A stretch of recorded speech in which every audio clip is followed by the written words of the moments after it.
I'm Bonta Sumii, and this is the AthMindset podcast series on sports-epreneur. This podcast series is a space for conversations with athletes, coaches, practitioners, and stakeholders in sports.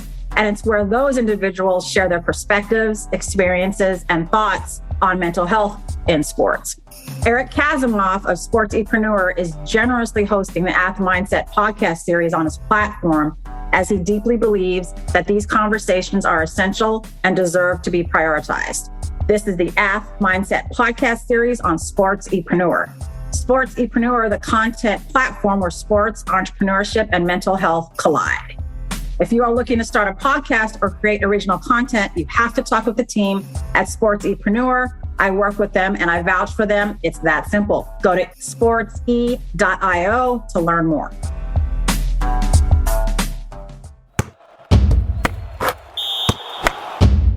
I'm happy to meet you after all this time that we've been on each other's socials. I mean, to have a moving face, not just a picture, and a voice that goes with it is awesome. I'm so interested. I'm just going to jump right into it. Sort of your motto or mission, out of pain into purpose.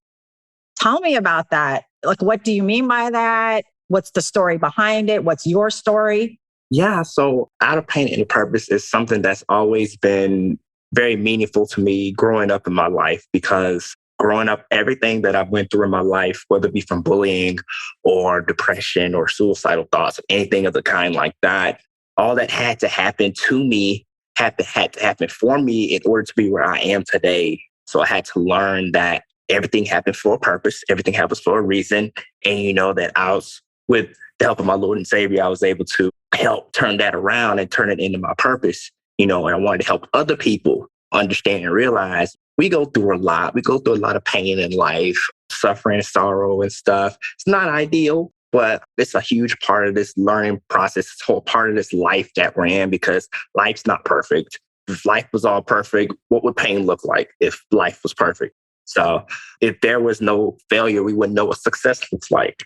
So, there's always a reason that everything happened, but there's always like a bright side on the end of everything. So that's what out of pain into purpose means to me. It's just going from the darkness into turning into a light, being that light for somebody else. Thanks for sharing that. I mean, I think when you talk about your pain into purpose, it's inspiring. It's inspiring. It helps people know that there's hope, and that the things that we go through, there's a bigger purpose, a bigger reason. I appreciate it. Would you mind sharing a little bit more about the pain, about what you had to endure or what your circumstances were? Yeah, for sure. So growing up, I'll never forget, I'm dyslexic. So I've been battling that for a very, very, very long time. And I had to deal with that in school, because at one point in time, I hated reading, because comprehending was hard, mixing up letters and numbers and stuff like that. It was really, really hard for me. And along with that, being bullied in school because of how I looked and stuff like that. People call me nerdy, geeky, all the names you could think of and stuff like that. And it really took me to a downward spiral. It really got me to a deep downward emotions of depression and stuff like that, along with stuff that happened at home, because my mom also went through a lot as well. And watch her go through what she went through affected me as well. And it got to a point where I didn't talk to anybody other than my mom. I didn't talk to nobody else except my mom. I didn't even talk to my dad at the time. That's how bad things got at the time. And just understanding that my mom is my rock, and she still is to this day. And being able to talk to her and tell her how I was feeling and stuff. And I know growing up, I had anger issues as well, because of watching everything that my mom went through. I had a lot of anger issues and stuff like that. So I had to learn to control that and deal with that, and like go to therapy and counseling and stuff like that. So it's really been honestly a blessing for me, because if I didn't go through all that, I wouldn't be able to share my story, or wouldn't be comfortable sharing my story with anybody, because there are people who have been in my shoes or similar situations. And I want to be able to encourage people to share your story, because you never know what people are going through, but you never know who needs to hear your story. That's right. Yeah. And just being able to get out of there. Whoa. Okay. Let me pause. Yeah. How are you feeling right now talking about that? It gets crazier every time I talk about it because it's just like I'm comfortable more talking about it. But then it's like when I think about and relive those emotions, I feel a little emotion when I relive those emotions. But I'm like, every time I do tell my story and stuff, I know it's a part of the process. I know it's a part of it because I know I'm getting my message out there and I want to get my point across by trying to relate to somebody. So I feel more comfortable every time I'm sharing it nowadays, especially. And that's the beauty of me wanting to help other people speak to others, kids, students, all this stuff like that. And I love it, honestly. It's inspiring, moving. I mean, I feel the emotion through the screen and we're not even in the same literal space. I can hear it in your voice. I really appreciate it. Like you said, you don't know who needs to hear it. I mean, you could be saving somebody's life right now. Yeah. I mean, it's that significant. It's that deep. It's that important that we all get more and more comfortable with our own stories, not because we're like elevating ourselves and being arrogant and like showing off or anything like that. It's that we all have a story. We all have a journey. And some people might say to be brave enough and vulnerable enough to share it, it helps other people. Exactly. Right. I definitely agree because I'm like, and one thing that I've always been told, and I've always taken this since then, my grandfather told me this because he was a pastor for a long time before he passed 6 years ago. He always told me this. And the life that I live right now is not for me, it's for somebody else because you never know who's watching you. You never know who is literally watching your every move, how you operate, how you speak life into your situation, how you speak about yourself, how you speak about other people. You never know who's watching. So it's just understanding that everything has a time and a purpose and understanding that somebody is watching you and you could be helping somebody and you don't know it. That's right. That's right.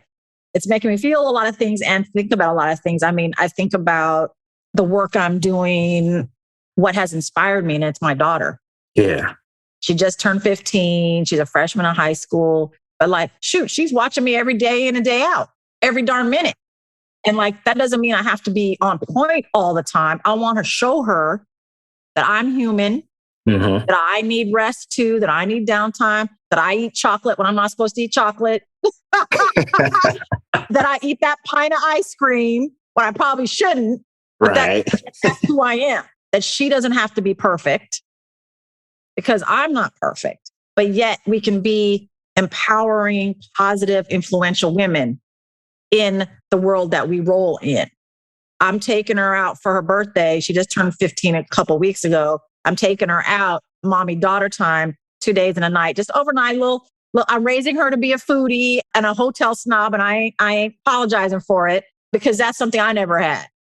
Right. I want to give that to her. And so my husband and I were talking. He's like, I want you to tell her your story, the ins, outs, uglies, beautiful parts of it, tough parts, the pain, because he wants her to know from the mother in her life, like what I've been through and now who I am and how that's helped me be who I am.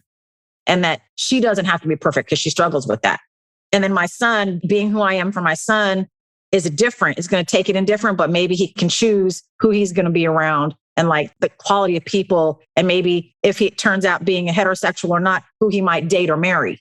I get it. And we just don't know that people like, oh, you can be that and still be this, or you can do this and still be that. Like, yeah, we're diverse human beings with different experiences and all of them make up who we are today. Oh, I agree 100%. Yeah. No, and I love being in your space, like talking about it. So like, what moves you right now? I know you're a musician. I know you're an author. I know you do motivational speaking and it makes sense now that I'm sitting down with you in this intimate moment. Like, what are you most passionate about right now of all the things that you're able to do? I'm very, very passionate about honestly just wanting to help people be the best version of themselves that they could be each and every day. It's a process. It's not going to happen overnight. It's day by day, minute by minute, second by second, improve yourself. Instead of trying to compare yourself to other people, which I've had issues with in the past, I'd rather compare myself today to who I was yesterday and see how much I've improved from the day before and from the day before that, because there's always room for improvement. Because you've all heard the saying, practice makes perfect. But if you think about it, practice makes improvement. Practice makes preparation. It's just like the more you do it, the more you stay consistent with it, and the more you discipline and committed with it, you just get better with time. Absolutely. I'm really committed and passionate about wanting to help others just be the best version of themselves that they can be in everything that I do. Whether it be speaking with musicians, that I hang with my fellow musicians, we love to empower each other, to lift each other up, because we have these things called sheds where we just get together and just play music with each other. I'll be on the drums, play on the keys, switch out and stuff like that. And we just mingle with each other and just get ideas together and just empower each other. I just love that kind of stuff. And always surrounding yourself with like-minded people who are just hungry, people who are just driven and goal-driven, people who want more, who want to do more and to be better. No, it's awesome. So cool. I mean, I know you're a former athlete like myself, so I know there's a lot that is applied in our sport to life. Exactly what you're talking about. No such thing as perfection. Practice makes improvement. How are we going to be a little bit better each day? People need to realize that mindset in our sport helps us in our life. It does. Right? Because when you're in a sport, even if it's an individual sport, you're part of a team and that you represent that team. Your role is important. Like uplifting your teammate is going to help you. And so that's what you're talking about. That's what you do in your life, whether it's in a jam session or speaking to a bunch of young people who have never heard anyone talk like this. What's it like for you? I'm just going to name it and bring it out there. What's it like for you as a Black man to be able to be who you are and to impact other people in this way? I love it, honestly, because we all know that there has been this negative stereotype of Black men in general. And I want to be the change that I want to see in this world. I want to be able to say, hey, there are Black men out there who are not gangbangers and thugs and all this stuff like that. There are Black men out here who are doctors. There are Black men out here who are teachers. Shout out to all the teachers out there as well. There are Black men out there who are really doing their best, succeeding, grinding, doing what they need to do to better themselves for the next generation, especially to the parents out there, because they want better for their kids than what they had growing up. So for me, I love it because I want to be able to show people, hey, there's more to life than just laying around and doing nothing. There's more to life than just sitting around playing video games, which I'm a huge video game player myself. But there's more to life, really. Just go out there and get it. Whatever you want in this life, you just got to go out there and get it. It's not going to come to you. It's not going to come when you want it to. You got to go out there and get it. And it takes a lot of patience. It takes a lot of discipline and commitment and time, because a lot of people nowadays, if we're being honest, want that instant gratification. They want that right away. And one thing I'll never forget, recently, me and a couple of friends went to a UGA game against Missouri in Athens. And we was in the car on the way up there that morning, and we were just talking about, especially young athletes, because my friend, his nephew plays football and stuff. And he was telling me about how his nephew wants that instant gratification. He's not willing to put in the work. And I literally said this quote, and I just came up with it. And I was like, you cannot excel if you do not execute. You can't expect to exceed if you don't execute. So it's all about executing. It's all about putting in the work to get to where you want to be. Because with him wanting to play football and stuff like that, his nephew wanted to play football and stuff, all the professional players and college players, they didn't get there in an instant. It took dedication. It took practice, even times outside of the team practice. There are athletes who have practiced on their own time, training on their own time to get better. In any sport, football, basketball, soccer, any sport, it takes that time. You got to take that time for yourself to get better. People like Simone Biles, it didn't happen overnight. She practiced for a long time, and look at her, one of the best gymnasts in the world. And I admire people who are just grinding for what they want. They are executing, and they're excelling at what they do because they're putting in the work. And I always want to remind people of that. You got to put in the work. If you want something out of this life, you got to go out there and get it. It ain't going to come to you. You got to go out there and grab it and take it. because someone else will if you don't. Man, I'm telling you, if you don't take it, someone else is going to grab that opportunity. And then you're going to wonder, why didn't I do this? It's because you didn't have the desire to go get it. Mm-hmm.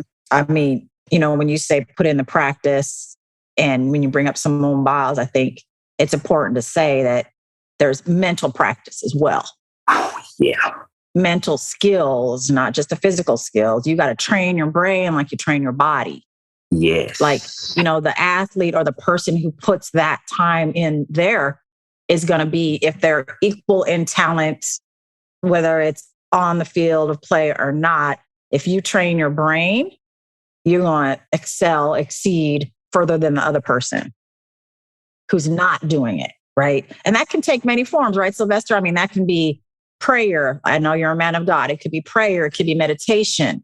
It could be expressing your gratitude, saying grace, knowing the power of setting process goals, not just outcome goals, rewarding yourself, taking breaks, recognizing what you need for your mental health. So I think that what you're saying is amazing and important. And Simone, being the GOAT that she is, wasn't she just named Times Athlete of the Year recently or something like that? Yeah, she was number one along with a few other people. Two women who in WWE, Sasha Banks and Bianca Belair, were also on that list. Okay. And I know Simone Biles, I think, was number one on that list. Yeah. And there was 5 women who were top 5, and Simone Biles was number one. I was 2021 was a year for them.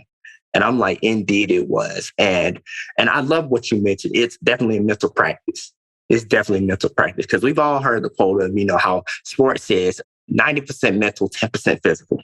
And I agree with that, because it's definitely a mental game, because it starts up here. It starts up here. If you can think it and believe it and speak it and train your brain and reframe your mindset, it helps you to train your body. That's right. Train your bones and your body to get at it, to put in that work.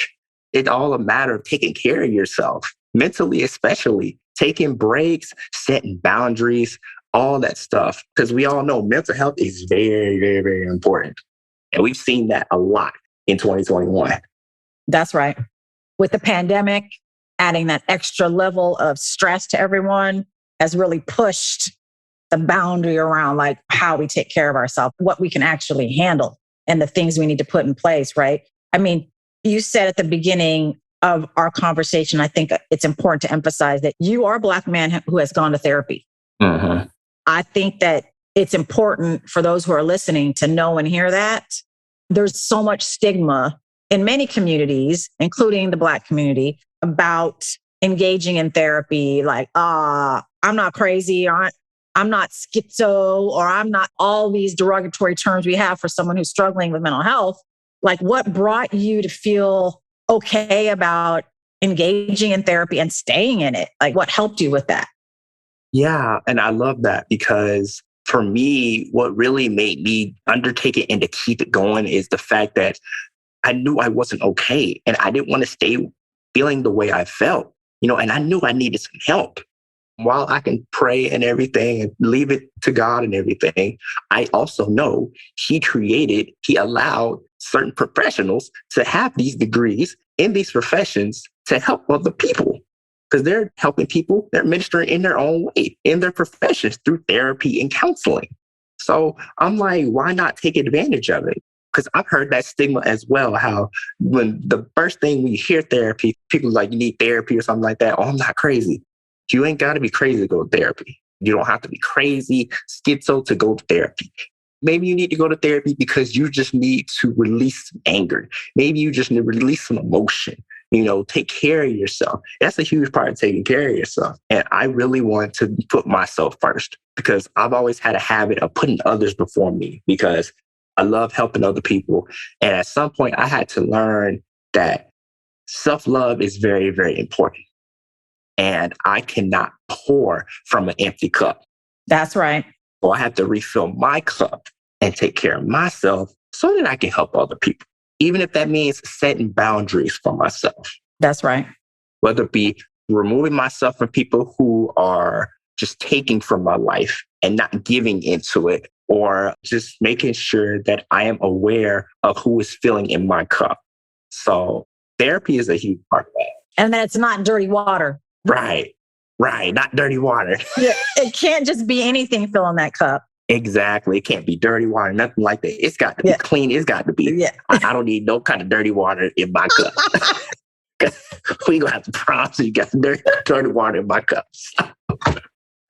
I was rolling with your metaphor, with your symbolism a little bit. I was there. That's why I was like, yeah, his cup better be like correct because he's doing things.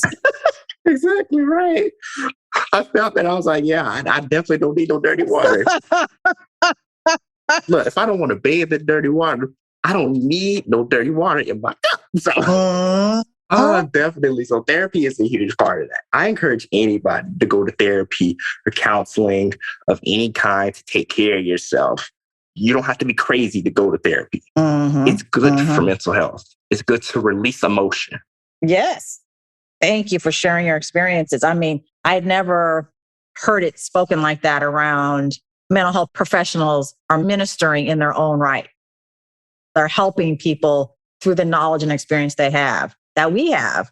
Myself as a mental health professional, I mean, I think that more and more the conversation can be, and I would love it to be, that like people prioritize their mental health just as they do their physical health, right? And that we can address our mental health in the same way our physical health, right? So when we talk about physical health, right, don't we talk about prevention? Don't we talk about assessing, is my body ready to do that? Don't we talk about if there might be an injury, getting a diagnosis, and so that we know how to then treat it properly and intervene and then recover properly? That whole process can be the same thing for mental health. You can go and have a conversation with a therapist. It could be just one time potentially to prevent something becoming more heavy than it needs to be, more burdensome, more of a stressor. So we can go preventatively, right? And shoot, don't we go for annual physicals? Why don't we go for annual mental health checkups? I mean, I'm biased. I would love it to be more just annual, but like, why can't we just keep the language similar in that way and not let the stigma of it keep us from normalizing it? Right. I love that. Yeah, I totally agree with that. Because why can't we normalize that more often, just like how we do physical health? Because you hear so much going to rehab for obviously physical rehab, for injuries and all that stuff like that. What about mental rehab? What about mental therapy? All that stuff. Mental is just as important, if not more important than physical, because at the end of the day, it starts up here. It starts up here, as well as making sure that you're taken care of on the inside. That's right. If you're not taken care of on your inside and your mental, chances are, trying to do it physical alone, it ain't gonna be easy. It ain't gonna be easy. It's incomplete, really. Yeah. Right. It's incomplete. Yeah. Tell me about your fraternity, what you do, why this fraternity, the work you've done to serve. I'd love to hear it. I'd love my audience to hear it. Yeah. So my fraternity, I know my fraternity isn't like a historically Black fraternity. Okay. But it's Alpha Phi Omega National Service Fraternity. And I know a lot of people have heard about it and stuff. We focus on leadership, friendship, and service. Being a leader, being a friend, and being of service, really. So we really focus on wanting to help our community, service to our mankind, service to humanity, service to the entire world, really wanting to help other people in the best way that we can. I love it. I love it. Being just servant leaders, really. And I've always considered myself a servant leader because I want to lead by example by serving other people. So that's what my biggest thing is with my fraternity, which I love, is that we want to serve other people as pretty much like the basis of it. We want to serve other people, serve our community in the best way we can. So your fraternity, and I love it, I love what it stands for, is multicultural then? Yes. Okay, nice. Were your founders of different races and ethnicities? Yes. Mm-hmm.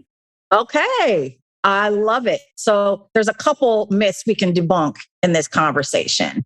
That Black people don't have to join historically Black Greek organizations, right?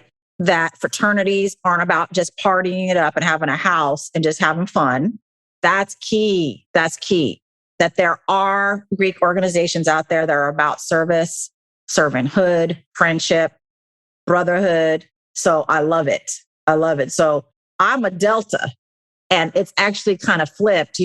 Delta Sigma Theta is a historically Black sorority, but I'm biologically not Black. I'm Filipino and white. But at times when I didn't know who I was. I didn't know how to connect to my people, and they didn't know how to connect to me. Black people in the Black community knew how to do that. When I needed it the most, Black people in the Black community showed up for me and loved me in the way I needed it so bad. So I always have heart. A piece of my heart, a big piece of my heart is in the Black community, is for and with and alongside Black people. So I think that's interesting. We're both unique in our situations. I just love it. And Delta is about servanthood as well. Servanthood, sisterhood, serving, community, lifting up all people. So to have people alongside us doing it who have the same investment and the same heart and passion just makes us better. And then we make them better. For real. I know a lot of people in Divine Out organizations from college. I know a lot of Deltas for sure. And honestly, out of all the D9s, shout out to all D9 as well. Yep, but I love me some Deltas. Shout out. I love me some Deltas. I'm not going to lie. I love me some Deltas. But I love the fact that when it comes to historically Black fraternities and sororities, I love the brotherhood, the unity that's in there, because we need more of that. Or instead of fighting against each other, you need more unity among each other. And that's what I love about it. So I'm so in awe of that, when you see that in any organization. So it's beautiful. And I love when you mentioned fraternities, and definitely are more than just parties and big houses. It definitely is, because when you cross a fraternity, when you join a fraternity and stuff like that, the real work begins. That's right. The real work begins. Right. Like, it's not just the parties or anything like that. That's fun and well and good, but there's service involved. There's education and service involved in that. You got to put in the work. And if you're not willing to put in the work, then it's just like, then you have some people who join just for parties and stuff like that. And that's their decision. But a lot of people I know join fraternity sororities, one for the unity and the brotherhood, the sisterhood, and also for the service that they see in the community and stuff like that. And I'm like, that's definitely where the real work begins. You got the community service, whether it be on campus, off campus, whatever it is that you do, and just being a great representation of your organization. Definitely, it's all about that service and unity and just leading by example. So I definitely agree with you on that one. I mean, I think, though, it's interesting. I'll just talk about us because we're the ones in this space. Were we like that before and then joined an organization that reflected who we were? Or did we join an organization that helped create who we are now and prioritize that? It's interesting, the chicken or the egg.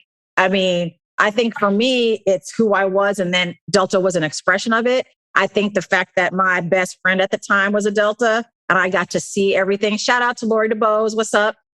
My dean, and that she showed me by who she was to be like, wait, I want to know about this. I want to know about who are the people around you that help you be this woman that you are. Mm-hmm. And to be exposed to it just through her friendship and be like, wow, I want to be a part of this. So it's so interesting, a beautiful part of my life. So I love sharing with you about it. Yes. And also about my fraternity as well. One thing, we're also co-ed fraternity too. So it's like men and women can join. Yeah, nice. Men and women can join too. So we have men and women who are part of Alpha Phi Omega. We also have a sister organization called Gamma Gamma Sigma, National Service Sorority as well. But yeah, we're definitely co-ed as well, multiracial. We have people from all different backgrounds and stuff who have joined our organization. Definitely share the same values that we do, about service especially. So I love it. I love being a part of it. I've been a part of it since 2016, actually. So it's been about 5 years since I've been a part of it, and I love it. And when I look back, I'm like, man, that feels like a long time ago. Yeah. It's just crazy. But I'm just blessed to be a part of it. It's really helped me, been a huge part of everything that I do, along with everything else that I did in college, the other organizations that I did in college. Because I'm sure you've heard of the 100 Black Men. Yes. I was a part of the Collegiate 100 chapter at my undergrad school down here, which is the umbrella under there. And I volunteered with them. I was president of that organization at one point in college, and also helped with the 100 Black Men in my area and stuff like that. And I just love that kind of stuff. I love it. And just communing with fellow brothers and sisters, just being able to come together and just help the community and help each other, empower each other, lift each other up. I love that stuff. No, it's great. It's great. It's great. I mean, there's too many things trying to push us down. So we got to have discernment about who we get to be around and who gets to be around us. Right. So Yes. I mean, I'm loving this conversation. Is there anything you want to make sure you tell me or share with any of my listeners right now before I end with our last question? Thinking, well, yeah, I know we mentioned I was a former athlete. Yeah, I ran track for a very, very long time. Track, honestly, is probably my favorite sport. What races did you run? I was a sprinter. Okay. So I ran the 100, I ran 200. Okay. The 4x1, which probably was my favorite event to run. Okay. Yeah. I've done the 4x4 as well. I did pretty much the relays and all the single race events for sprinters. I literally enjoyed it. You're part of a team, but you definitely make sure you do your part for the team. And I love it. And running the 4x1 especially can be very competitive, especially like if you're the last, like you're the anchor, it can be very competitive. Woo! Yeah. Yep. It's so fun for me. And then I watched college track meets online and stuff like that. And just watching it, I've even volunteered with the CSU track team down here, helping with them and stuff from time to time. And I love it. And I'm just like, yes, this just takes me back. And I'm just like, this is the kind of stuff I love doing, being a part of this stuff, and which makes me want to work in college athletics in general. So I love it. I love it. And of course, I've also done like other sports growing up, like football and baseball as well, and other intramural sports in college too. So I love it. I'm a big sports fan. So yeah. And sports is so much more than the game, quote unquote. Skills we learn, things we discover about ourselves, helping each other achieve that same united goal. No, it's cool. I appreciate you sharing that. So Sylvester, if you don't mind, let me ask you how old you are. I'm 27. Oh my God. Okay. Well, I didn't feel like I was talking to like a 37-year-old or even a 47-year-old. And that don't mean because I'm the only one here that can see you. So it's not about, hey, people out there, it's not about how he looks. It's about what he's talking about. This is a 27-year-old man. Oh my God. It's so funny because anytime people ask me that and I tell them how old I am after they hear me speak, they be like, what? I'm like, yeah, I'm 27 because I'll be 28 in March. They were like, what? I was like, yeah, I tell myself I have an old soul.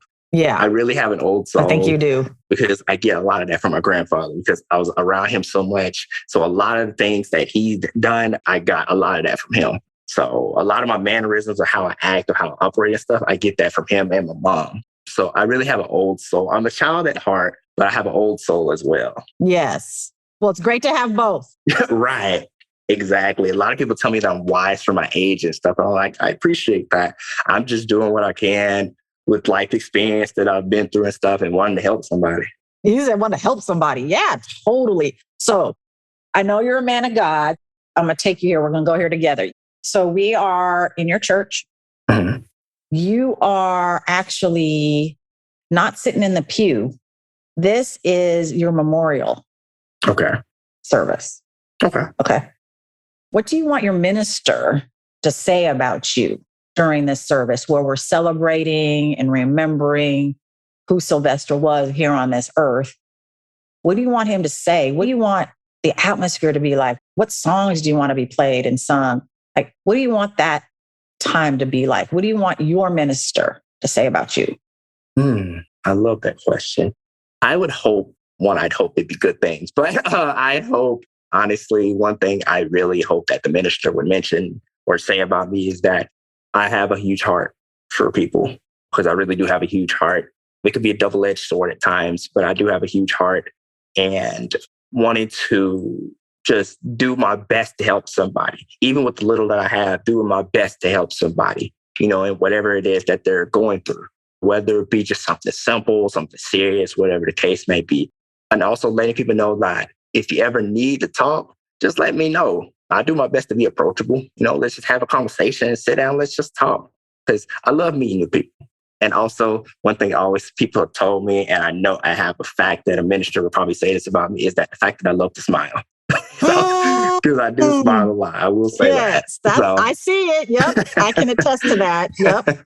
I do love to smile because I love trying my best to stay upbeat and stuff. No matter what my situation looks like. Sometimes, obviously, I have my moments when I feel my emotions, and I make sure that it's important to feel those emotions. But I love to smile. I love to have a good time. And I love to not let things get to me. I love to just go with the flow, just chill and hang out, just enjoy life, honestly.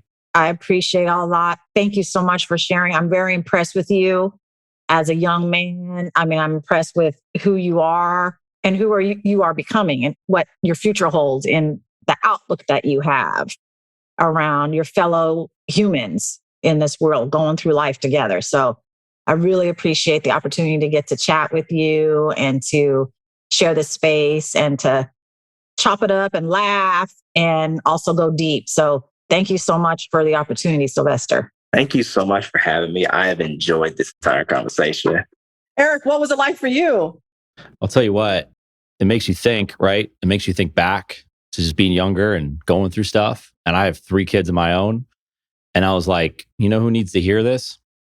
High school kids of all backgrounds, whatever they're going through, to know that, like you said early on, like you go through it and it's tough. And like you talked about therapy and not making it like this stigma that it's like something's wrong with you if you go to therapy. But it's hard for kids. And I don't care where they are and what they're doing, but they're all going through something. And we talk about that a lot in my house. And it's very tough. It's important just for you two to have the conversation, even if I wasn't even here. And then I'm lucky to be here. I've said this before, Lisa. But then to know that like my son who's in high school could listen to this, and as you say, just sit with that. You know, I'm serious. And they have to do it on their own terms a lot. Yeah. Right? In their own way. Mm-hmm. In their own way. It's important. And to know like what Sylvester said, right, Eric, to know that like what you're feeling in that moment is not going to last forever. It's impermeable. Yes. Right? Our experiences are impermeable and they're not going to last forever. As a teenager, they think that it is. They think like their life is over and like, oh shit, this is going to be my thing forever. Yeah. It's developmentally where they are. It's where their brains are. But yeah, when we can hear a conversation like Sylvester and know like as a young man still to realize that and that all that is a part of your journey and who you are is important. But then to have that emotion that you obviously had when talking about it, Sylvester, and then your reaction to it, Lisa, is like, because you're still going to have that in a different way, perhaps. Mm-hmm. Yeah. Yeah, because it's hard in school at any age, like especially then, because you're just like, it seems like that's it. Like you're going to be in school forever. And it's so hard to know like those 4 years, whatever it might be. It's so quick, but it's so impactful. Yeah. Oh, man. No, just appreciate you, Sylvester, very much. Thank you for sharing all that. Yeah. Thank you so much. One of my favorite things about our Sportsepreneur content platform is the opportunity to chat with amazing people in and around the world of sports. We hope you enjoyed the conversation. If you want to connect more, hit us up on Instagram at Sportsepreneur. Thank you for listening to this CASSource production, the Sportsepreneur podcast, the podcast where sports and entrepreneurship collide.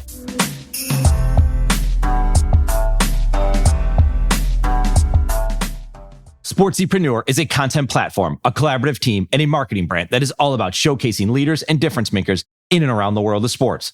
While we create our own content, we also create content with you. This includes collaborative content and exclusive content for your brand. Think podcasts, blogs, social media, and overall content strategy.